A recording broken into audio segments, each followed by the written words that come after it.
Hey everyone, Xeon over here from Nintendo Life, and today we're here to share with you our review of Detective Pikachu Returns on the Nintendo Switch. Now, this review was originally written by PJ O'Reilly for NintendoLife.com, but was reworked into this video by me.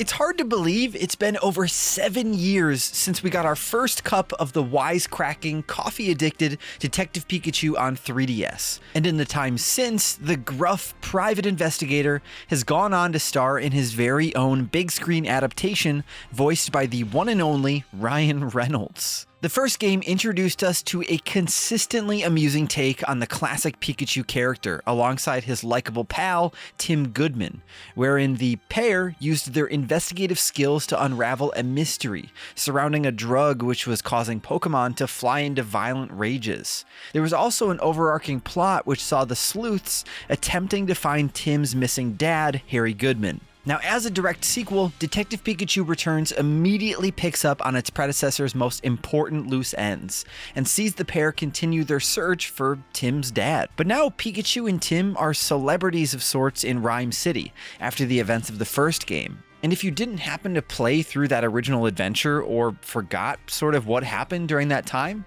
don't sweat it, as you're provided with a nice recap to start things off that explains everything you basically need to know, and leaves you free to jump in without fear you've missed something. Starting off the adventure with the theft of a precious jewel, you're eased into the gameplay mechanics by having Tim and Pikachu question witnesses, both human and Pokemon, as well as investigating a few small areas in and around Rhyme City and a nearby mansion.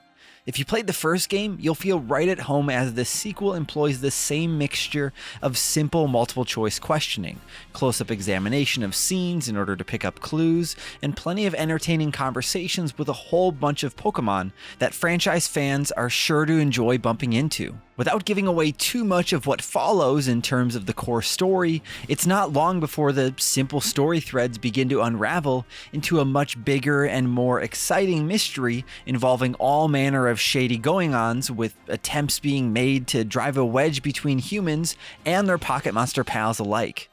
This central mystery also incorporates the continuing search for Harry Goodman, and the tension ramps up after a slightly laborious and bland first hour or so spent learning the ropes. We can't go into much more detail here, we're afraid, but the main thrust of the story is definitely an improvement over that found in the first game, even if the actual gameplay itself doesn't quite move the needle as much as we would have perhaps hoped. Now, it's important to remember going into this one that mystery game veterans shouldn't be expecting anything on the level of more grown-up detective adventures.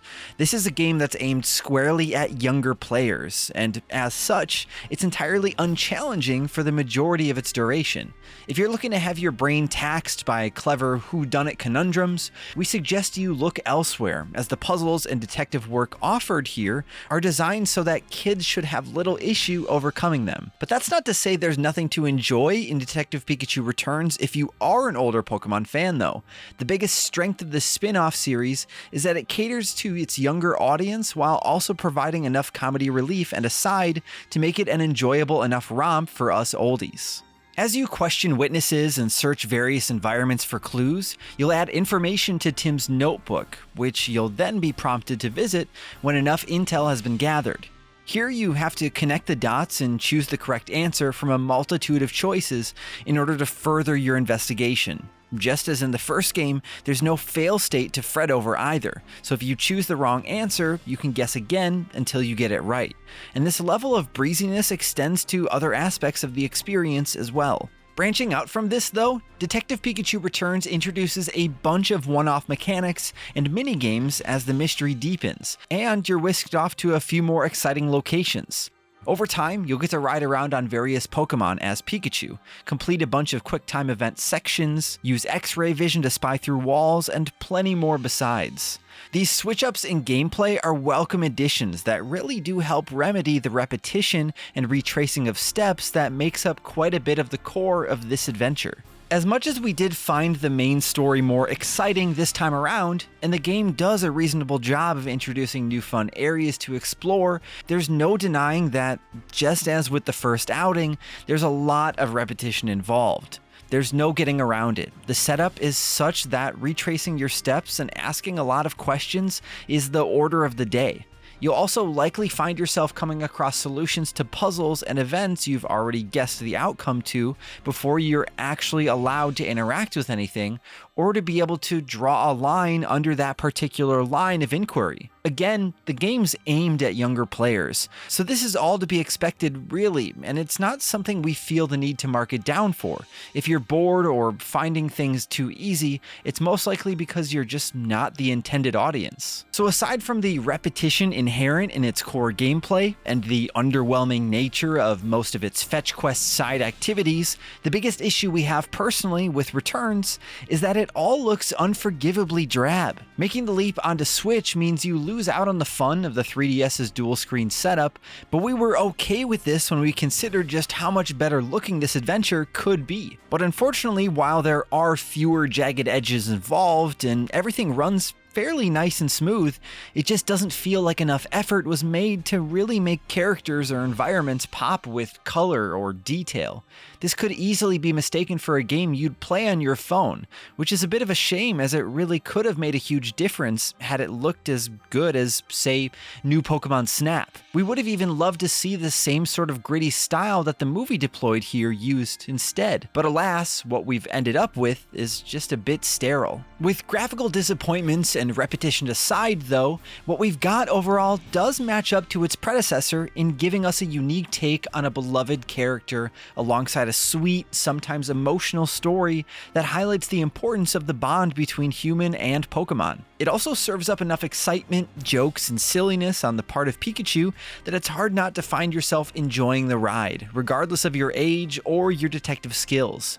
It's just a shame that this second bite of the pie doesn't feel the need to really push for more, either graphically or from a pure gameplay perspective. Games aimed squarely at a younger audience can often be horribly cynical in how simplistic, short, and unsatisfying they are, and Detective Pikachu Returns deserves to be commended in how it manages to mostly straddle a very fine line.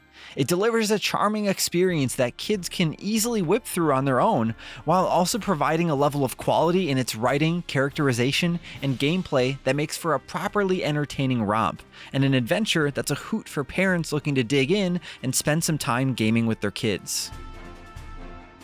Detective Pikachu Returns serves up more of what delighted us the first time around, with an endearing and exciting story packed full of fun and lighthearted silliness. We really do enjoy this gruff, coffee-addled take on Pikachu. He never fails to raise a smile when he goes off, and the game successfully straddles a very thin line in giving us an adventure aimed at younger players that longtime Pokemon fans and ancient gamers such as ourselves can also enjoy. If you can handle the inherent repetitiveness of some of the core gameplay, alongside some rather drab visuals, you'll enjoy this one. We here at Nintendo Life give Detective Pikachu Returns on the Nintendo Switch a 7 out of 10. Now, if you'd like to go back and read our full written review, you can find that along with more news and information, and even our original review of the first Detective Pikachu game over at NintendoLife.com. And of course, if you enjoyed this video and you want to see more videos like this, then why don't you have a bolt of brilliance and hit that subscribe button, and then ring that notification bell to be notified whenever we put up more videos. Thank you all so much for watching, and thank you to PJ for spending a ton of time with Detective Pikachu Returns on Nintendo Switch. I'm Zian from Nintendo Life. Stay safe out there, and we will see you all next time.